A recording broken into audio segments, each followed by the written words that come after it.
дістаньте захисної споруди або заховайтеся на місцевості.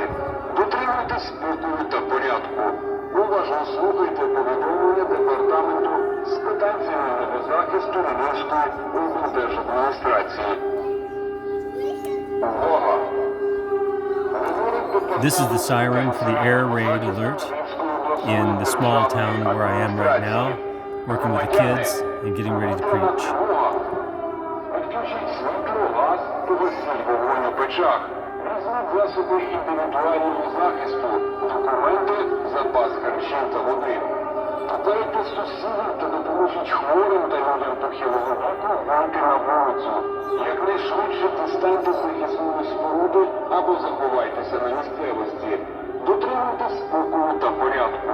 Уважно слухайте повідомлення Департаменту з питань цивільного захисту Львівської